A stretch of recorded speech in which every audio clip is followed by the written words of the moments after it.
एक बच्चा सफल होगा, 2 बच्चे सफल होंगे, 3 बच्चे सफल होंगे, तो क्या बाकी के जीवन में कोई सफलता का मतलब नहीं होगा? क्या होगा या नहीं होगा? आज जिनको सफलता नहीं मिली है उनके जीवन में कोई मूल्य है, कोई इसका मतलब होगा कि नहीं होगा?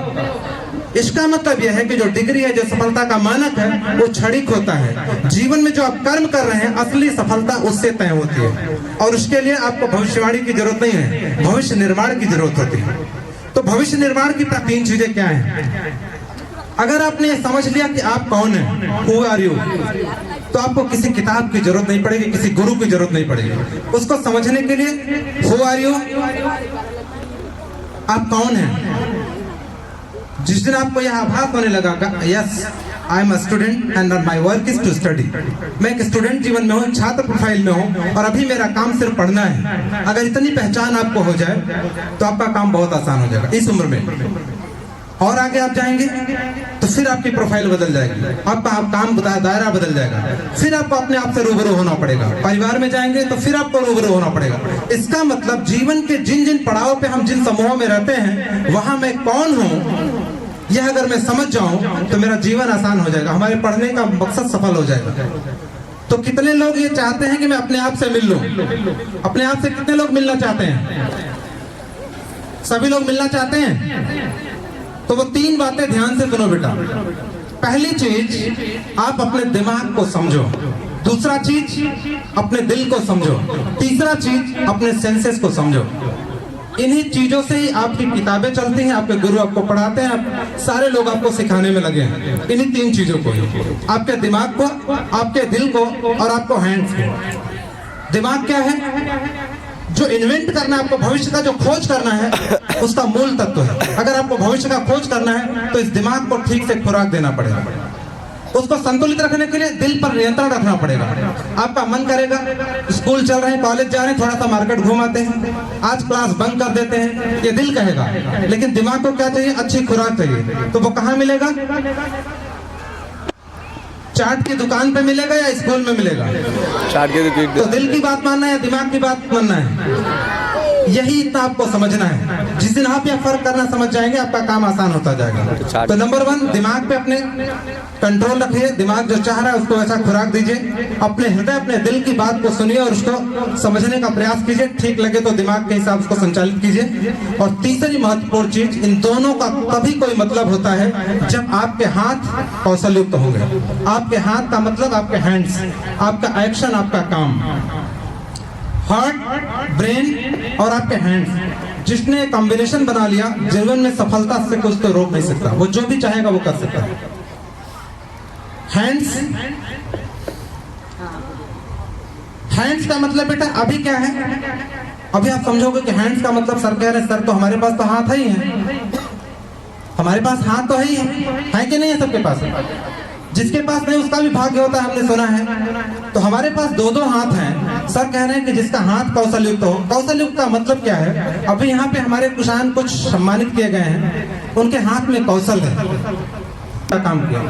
जब दुनिया में पहले औद्योगिक क्रांति भारत में हुई कृषि के रूप में, आज जिसने वो कमान संभाल रखी हो, पूरी दुनिया का नेतृत्व कर रहा है। आज जो हाथ कौशल युक्त होने की मैं बात कर रहा हूँ, उसमें बेटा टेक्नोलॉजी है, तकनीकी है। ऐसा क्यों है? क्योंकि जो किसान आज खेती कर रहा है, वह भी चाहता है कि उसका बेटा पढ़ लिख करके आगे बढ़े, खेती में उलझ करके न रह जाए।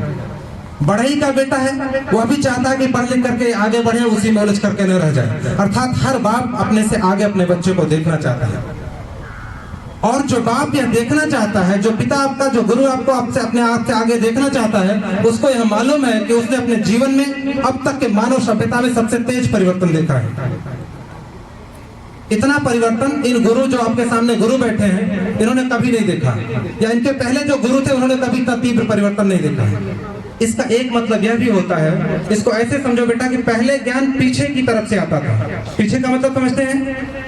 पीछे के दरवाजे से ज्ञान आता था, अभी ज्ञान सामने के दरवाजे से आ रहा है। इसका मतलब यह हुआ, किसान अगर किसी को बनना था पहले, तो किसान ही उसको किसानी सिखा सकता था। आज ऐसा है क्या?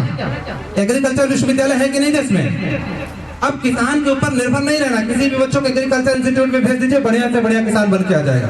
तो ज्ञान अब सामने से आ रहा। पहले वो किसान पे डिपेंड था, पिता पे डिपेंड था, लेकिन अब ऐसा नहीं रह गया है। इसका मतलब आपके जीवन में जो परिवर्तन होगा वो हम लोगों के जीवन से ज्यादा परिवर्तन तेज होने वाला है। तो थोड़ा सा तकनीकी समझो, अपने आप को समझो। अपने आप को समझने का एक मतलब ऐसा भी है कि आपका मन सबसे ज्यादा किस काम में लगता है उसको समझो। यही थोड़ी समय पहले मैंने किसी कॉलेज में सवाल किया कुछ बच्चों से, तो उन्होंने बताया था कि उनका मन किस में लगता है। आपसे भी यही सवाल पूछना चाहूंगा, आपका मन सबसे ज्यादा किस में लगता है कि आपको कौन सा काम ऐसा है जिसको करते हुए आप खो जाते हो, आपको पता ही नहीं तब कौन हो, कौन सा काम है ऐसा? कोई बताना चाहेगा आप में से? सोने में, वेरी गुड। और कोई? कैमरा में, ड्राइंग बनाने में, वेरी गुड। और किसी का? कौन सा ऐसा काम है जिसमें आपको पता ही नहीं चलता कि कितना समय गुजर गया, आपको भूख लगी कि नहीं, प्यास लगी कि नहीं, कोई मित्र आपको याद कर रहा है कि नहीं, पता ही नहीं चलता है। ठीक है, पिछला मेरा जो कार्यशाला था उसमें जो बच्चे ने उत्तर दिया मोबाइल था। आप में से कितने लोगों की यह है कि मोबाइल मिल जाए तो सब कुछ बोल जाते हैं? कितने लोग ऐसे? ईमानदारी से हाथ उठाओ बेटा, ये आपको अपने आप को समझने की बात है। कितने लोगों को मोबाइल मिल जाए तो सब कुछ बोल सकते हैं, है ना? इससे बचना है। अगर आप मोबाइल में भूल गए तो समझो आप सब कुछ खो देंगे। अगर आपको तकनीकी समझना है तो उन लोगों से समझिए जिन्होंने आपके हाथ में मोबाइल दिया। वो आज दुनिया की सबसे बड़ी कंपनियां हैं, बड़ा बड़ा कारोबार कर रहे हैं, और आप मोबाइल देकर आप इसका ठीक से इस्तेमाल करोगे तो आप दूसरे का शिकार करोगे, और ठीक से इस्तेमाल नहीं करोगे तो बंदर के हाथ में तलवार की बात है, अपना गर्दन खुद काटने वाली बात है। तो इसका इस्तेमाल करना सीखिए। जब आप मोबाइल का इस्तेमाल करना सीख जाएंगे तो तकनीकी का इस्तेमाल करना भी धीरे धीरे आप सीखेंगे।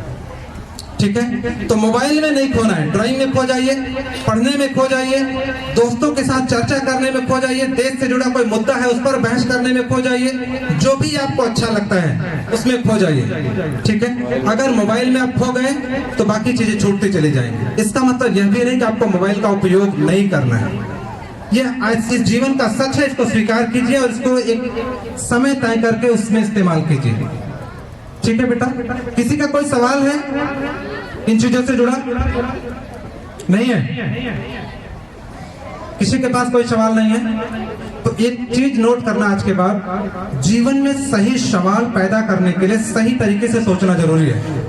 दो मतलब होता है इसका। अगर आपके सभी के मन में यहाँ पे कोई सवाल नहीं तो या तो आप बहुत ब्रिलियंट स्टूडेंट हैं, कोई सवाल नहीं है, हर सवाल का जवाब है, या तो सवाल करना हम जानते ही नहीं। और हमारे देश के 99% लोगों की यही समस्या है कि हम ठीक से सवाल करना नहीं जानते, खुद से सवाल करना नहीं जानते, अपने वातावरण से सवाल करना नहीं जानते, इसलिए हम सही जवाब नहीं ढूंढ पाते हैं। इसको ऐसे समझो बेटा, एक डॉक्टर वो साइंटिफिक सोच वाला होता है कि नहीं होता है? कितने लोग ये मानते हैं डॉक्टर साइंटिफिक सोच वाला होता है, वैज्ञानिक दृष्टिकोण वाला होता है? कितने लोग मानते हैं? कोई नहीं मानता। डॉक्टर कौन सा पढ़ाई, कितने लोग मानते हैं? अब हाथ उठाओ। बाकी लोग नहीं मानते हैं। आपकी बात में सच्चाई है। अगर कोई डॉक्टर सर्जरी से पहले किसी मंदिर, मस्जिद, चर्च पे जाकर के अपने ज्ञान से ज्यादा उस पर भरोसा करता है तो उसका वैज्ञानिक दृष्टिकोण है क्या? वह विज्ञान को भी टेलीविजन में डालता है। बात समझ में आ रही है? इसका मतलब यह हुआ कि हमको वैज्ञानिक दृष्टिकोण विकसित करने के साथ साथ इन तमाम विषयों पर सोचना है, विचार करना है, और तब हम जाकर के अपना जो संपूर्ण जो एक हम चाहते हैं कि हम जैसा बनना चाह रहे हैं उस दिशा में आप आगे बढ़ सकते हो।